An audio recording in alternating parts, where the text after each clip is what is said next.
Good morning and welcome to this Hump Day edition of First Local Mornings. It is Wednesday, September the 29th, and what can I tell you today? A whole lot of Heidi. With Mike, of course, and Craig. I've already been, Mike is here, and I've already been talking to Kevin, Master Control.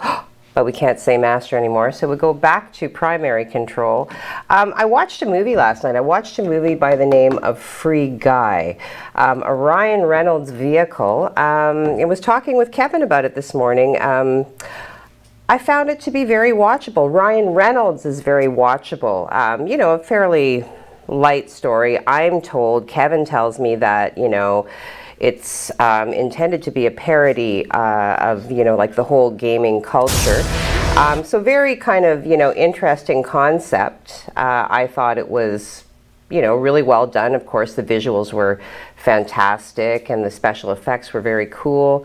It was okay. I'd give it a solid, I'm going to say 3 3/4 star out of a possible 5 on a Heidi rating scale. But again, who can't sit and watch Ryan Reynolds do his thing? If anybody could take a role like this and make it cool and entertaining, Ryan Reynolds is that guy.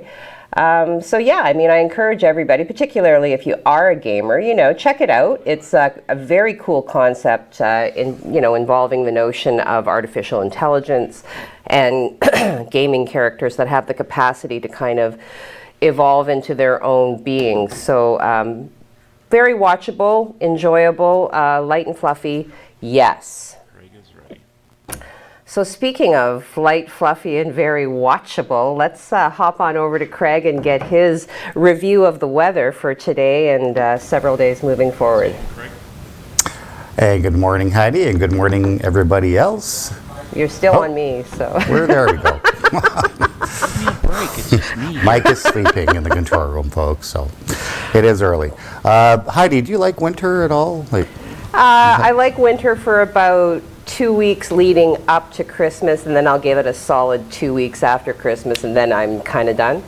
Good, because we could definitely have some snow for Christmas this year, unfortunately. As a matter of fact, I've been looking at the long-range forecast, and it looks like winter is going to make an early arrival this season. So early arrival. Yeah, fantastic. So we'll have to be careful of that. But in the meanwhile, we have some summer-like temperatures to enjoy today and Excellent. Tomorrow, and also on Friday. We'll take a look at your 12-hour forecast for right now, and we have sunny skies, no surprise rain shower this morning. We do have some fog patches. Those are going to lift pretty soon. It's going to lead us into a partly cloudy afternoon with temperatures around 20 degrees and another beautiful evening in store too with light winds and temperatures very comfortable. We will have your 3-day forecast. It is looking pretty nice actually, and I'll tell you all about that in a couple of minutes. Right now, let's send it back to Heidi. Early winter, fantastic. Well, you know what? The only upside of that is I get the pleasure of bringing out my windshield cover. So, for those of you who heard me waxing eloquent last season all about the virtues of this magnificent invention, you're going to hear more of it because I love that thing. It's fantastic. Anyway, we're going to talk a little bit about, actually quite a lot of local news. Shorter show today, so I'm going to really just kind of focus on the local stuff. Pino's. So the new facility that, was built kind of right across to the entrance to Walmart, the one that's right next to Superior Bakery, that had its own set of lights that were supposed to go live July 1st. I assume then that somebody retroactively conducted a review and realized, hey, we've already got some lights, just a little bit further up at the intersection of 2nd Line and Great Northern Road. So now we have this, what is predicted to be a very busy sort of new intersection. And you know what, guys, we really should have had an office pool as to how long it would take for a collision, because sure enough, pow, there it was yesterday. There was a collision right at the entrance to that new facility. So mid-afternoon yesterday, paramedics and Sault Police attended the light now known as Pino's Light. two-vehicle collision where one vehicle appeared to rear-end another. No word on injuries, no estimate of damage in this moment. Great Northern Road which is always backed up at that time of day. I did see the tow truck removing one of the vehicles as I left around the 345 area. So, always relatively backed up, but certainly in that moment more so than usual, with the slowdown starting as far back as Drive-In Road at one point. So we will bring you more information as it becomes available on that, but I mean really, two-vehicle collision, what is going to be a problematic intersection in all likelihood. So stay tuned, there's likely to be more. What did you say to me, Mike? Oh, I just said we had about a minute. Oh, okay. All right, well, great. I'm going to see if I can squeeze this one in here too. So we did have, on September 27th, officers with patrol services charged 35-year-old Matthew Hermes with dangerous driving causing bodily harm. So this had to do with an incident that took place on the 26th. Officers responding to reports of a three-vehicle collision in the McNabb Street area. So as a result of the collision, the accused, who had been driving an orange SUV, was taken to hospital with serious, non-life-threatening injuries, and a woman who was driving a Ford SUV, so she was taken to the hospital, non-life-threatening injuries, so thank goodness for that. As officers did investigate the collision, they discovered that the orange SUV driven by the accused had actually been stolen, and prior to the collision had been driving erratically in the area. So officers then attended the hospital to continue the investigation and found the accused. Officers attended the hospital to continue the investigation and found the accused to be in possession of brass knuckles, 61.67 grams of suspected, here it comes, Mike, methamphetamine. I said it this time, good. 6.76 grams of suspected fentanyl and 3.73 grams of suspected cocaine. Estimated street value of the narcotics seized is $9,920. How do you get that into the hospital? Like, did they not notice? Like, what? Okay, yeah. So officers developed grounds to believe the accused's ability to operate a motor vehicle was impaired by drugs. And when requested to provide a drug recognition evaluation, the accused refused. Rhyming. Whew. It's going to be an exciting day, I can tell already. So further investigation determined the accused was wanted for failing to attend court and is a suspended driver. So predictably, there is an extensive list of charges, too extensive to cram into the 1 minute I've been allocated to bring this story to you. I will tell you that this is posted to our website at SiouxOnline.com. The accused was held for bail court, remanded into custody, scheduled to appear in court on September 29th, which is today. So there you have it. You know what this guy's doing today. All right. Well, you know what? We're going to take a moment at this point. I'm going to have a sip of my coffee, and I encourage you to do the same. And come on back. I have some more local charges that have been laid. We can talk about Eminem opening a restaurant, based on lyrics to one of his more popular songs. So stay tuned. Come on back. First Local, supported by Rick Mooney, sales representative for Street City Realty. Sold, the sign you want, Rick, the realtor you need. Every day, people in crisis need someone to answer their call for help, to let them know they're not alone. Whenever people need someone, the Canadian Red Cross is there, on the phone lines and the front lines, around the world and here at home. But none of it would be possible without people just like you. No matter who you are, you have something to give. You can be that someone with the Canadian Red Cross. Learn more at redcross.ca/someone. First Local, supported by Tammy Ovey. Are you looking for an agent who confidently knows the culture and community of Sault Ste. Marie? Call Tammy Ovey, 705-971-0171. Rollers Bocce is now open, located downstairs at the Marconi. If you're new to bocce or love the game, Rollers is the place for you. Grab your friends and family and let the good times roll. Book your court today at rollersbocce.ca.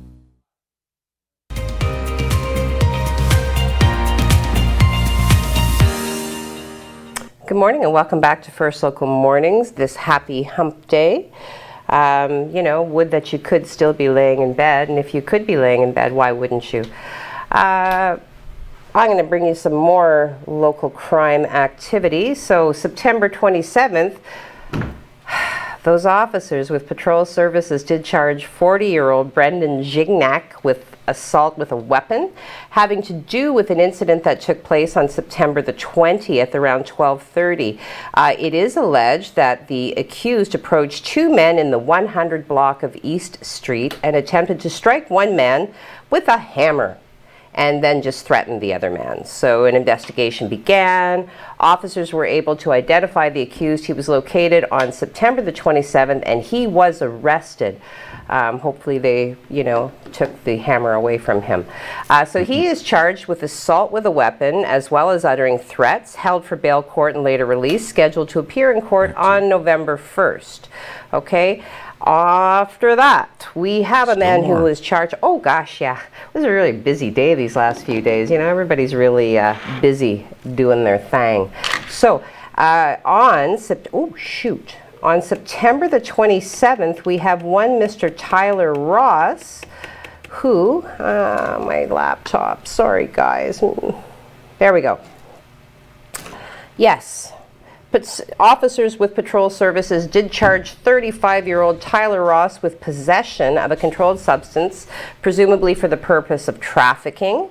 Around 7:21 p.m., the officers responded to a call of a man causing a disturbance at a residence in the 0 to 100 block of Albion Street. So upon arrival, officers observed the accused leaving the residence, and he did attempt to flee the area. After a short foot pursuit, the accused was placed under investigative detention.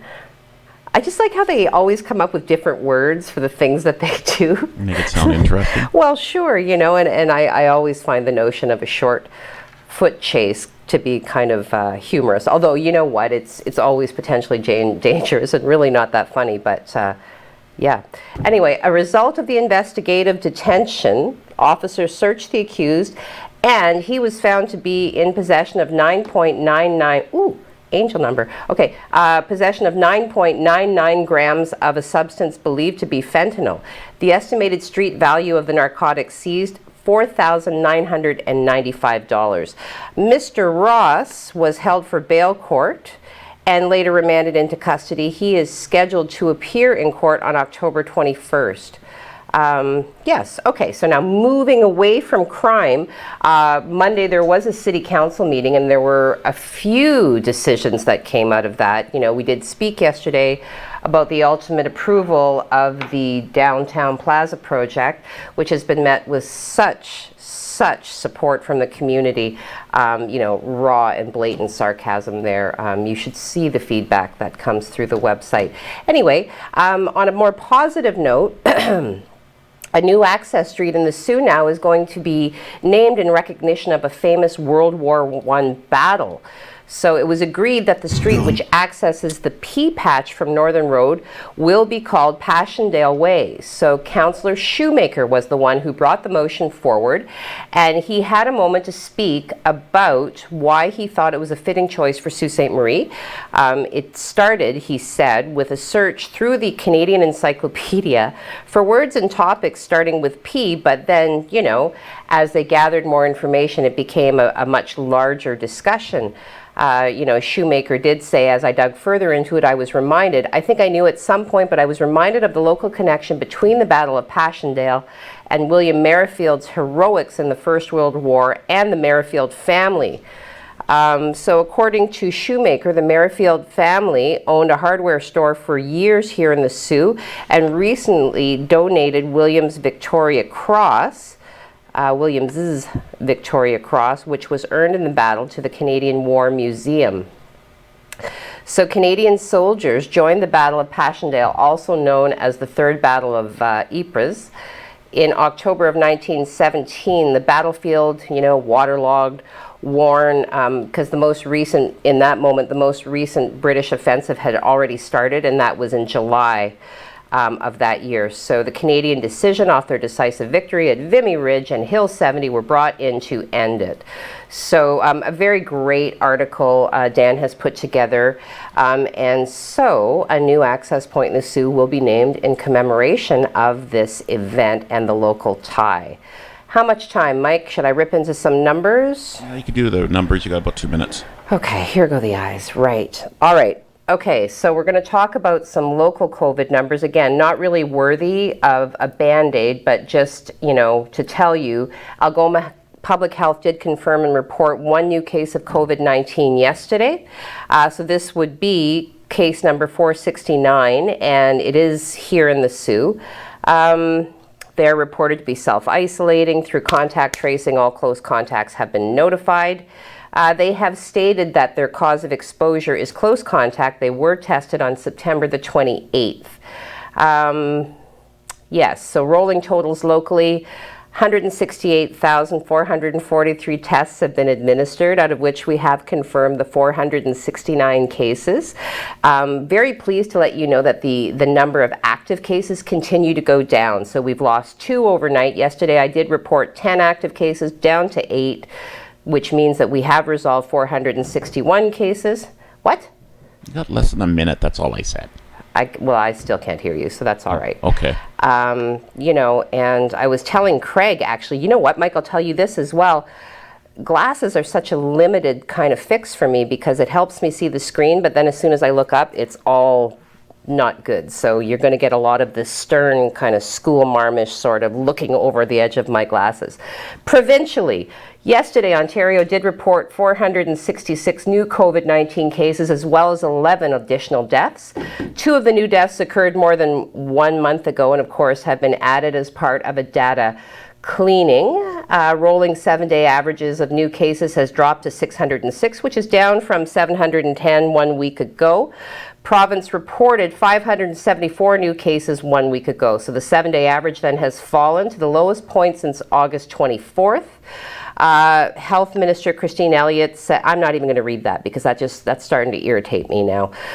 Anyway, those were the numbers. If you want to see what I don't really care to read, you go ahead and go to our website at SaultOnline.com where the full numbered article has been presented for your viewing pleasure. All right, I think we're going back to another commercial, so go do whatever it is that you have to do, or just sit there or lay there or whatever you're doing. Just come on back and I'm going to give you some more stuff to talk about. Factoids, we've got social media. I'm on today, boom. And Craig. Family owned and operated, A.G. Quinnell Well Drilling has been serving Sault Ste. Marie and surrounding area since 1968. For a free estimate, call 705-779-3909. A.G. Quinnell Well Drilling, available for all your water needs. 1944, 2nd Line West, Sault Ste. Marie, Ontario. A.G. Quinnell Well Drilling. Call 705-779-3909 for a free estimate today. First Local, supported by Tenaris Algoma Tubes. Kickstart your career. Tenaris is rapidly growing in Sault Ste. Marie and looking for individuals interested in rewarding production and technician roles. If you are ready for a progressive career opportunity with benefits in advanced manufacturing, then please send your resume to resumes@tenaris.com. First Local, supported by The Refinery, the leader in women's fitness and transformations. 624 Wellington Street West in Sault Ste. Marie, Ontario. Call 705-255-8895 for more information.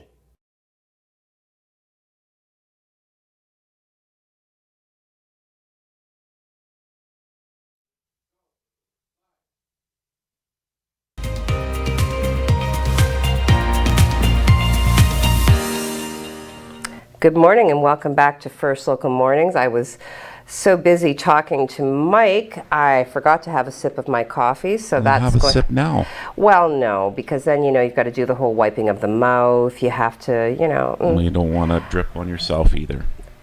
No, I don't want to do that either. No. Yes. Okay.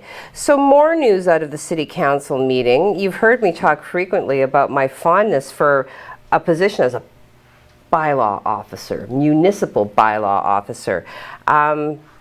Council is on that, not necessarily just to hire me, but they are looking at creating a position. So this actually happens to be the second time in 2 years that the building division has asked for, at minimum, a part-time bylaw officer to be added to help with what is being described as a growing workload. So Councillor Gardy reiterating the comments of Councillor Bruni, Councillor Dufour, as well as city staff, stated he thinks actually that the position created should be full-time.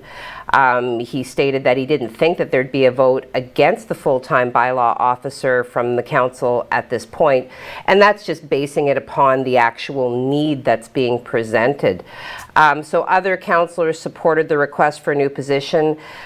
Some worried that perhaps creating this position was just going to be moving the problem down the road, as it has already been identified, and we have reported to you that reports out of City Hall have indicated that their legal department is in this moment understaffed and having difficulty managing the workload. So what was said, Councillor Scott said, if we do this without the additional legal support, perhaps we're just moving the bottleneck from one department to the other. So he did indicate that he would, however, be in support of a full-time position. So a city solicitor, one Kathy Fields, did actually bring some statistics just to kind of give an idea of the backlog that we're discussing in terms of what's happening in the legal department. Currently, she said that there are 170 cases that are before court, all having to do with building and property matters. 58 of those are currently scheduled for trial. 9 are waiting for a first appearance, and they do have 103 that are being processed towards trial. So, and I did run those numbers, and they are accurate. Yeah, so last year the resolution passed on July 13th was defeated. This year the ask is for $49,000 and will be considered once again at budget time. All right, Craig, I need to hear more about the summertime weather before you torment me with tales of early winter. Thank you very much. And today we will not have that surprise shower that we saw yesterday. Today we're fairly clear. We do have some fog patches that will burn off in the next couple of hours. On the satellite, you can see we are under clear conditions. This is high pressure, and it's going to give us sunny skies today and warm temperatures. Let's take a look at the temperatures for today. 20 degrees is our call for our high today. Probably going to achieve that late this afternoon. 17 in Wawa, 14 in Timmins, and Sudbury's coming in at 20 degrees as well. So another summer-like day today in late September.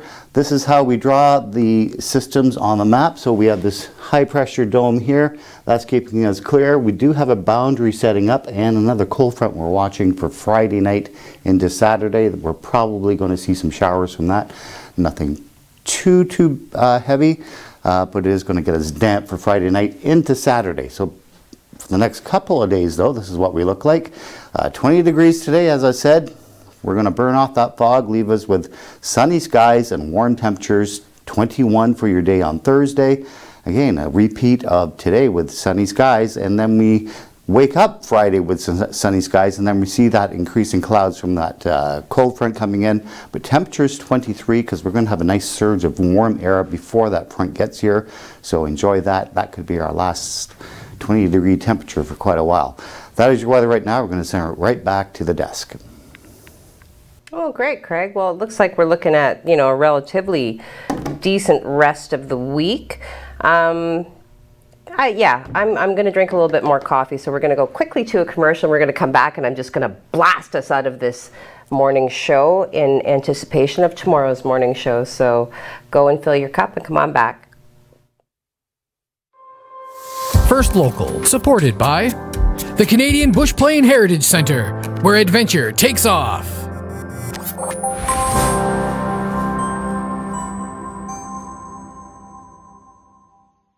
First Local, supported by Gary Chervinsky, Exit Realty, Lake Superior. Buying a home is a big decision, so is choosing the right agent. Call Gary Chervinsky, broker at Exit Realty, Lake Superior, 705-257-5432. When I found out I had cancer, it was the hardest day of my life. But life is bigger than cancer.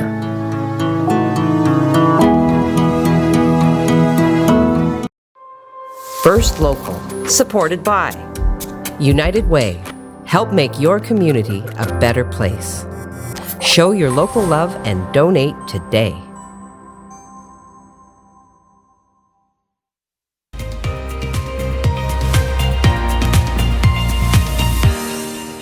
Good morning and welcome back. It is Hump Day and September the 29th.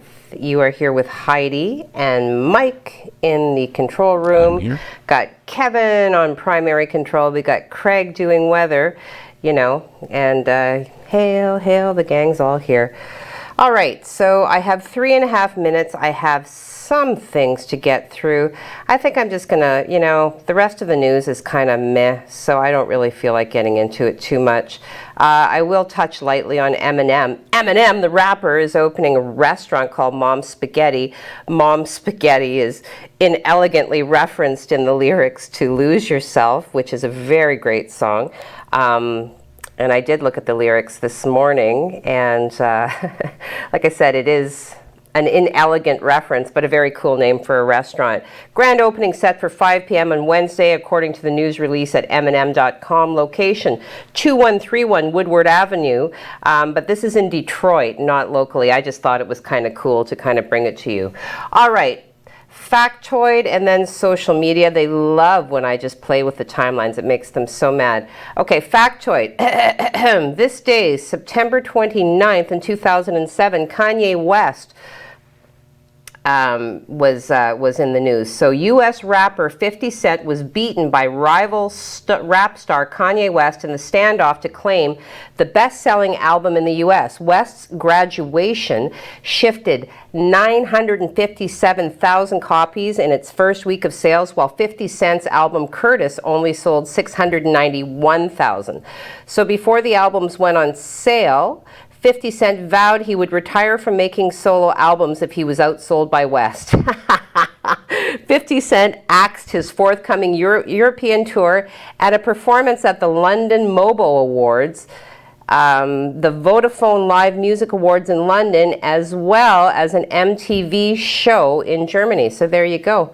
I don't know if that just makes him honoring what he said or a poor loser. Either way, Kanye beat him. Okay, social media, here we come.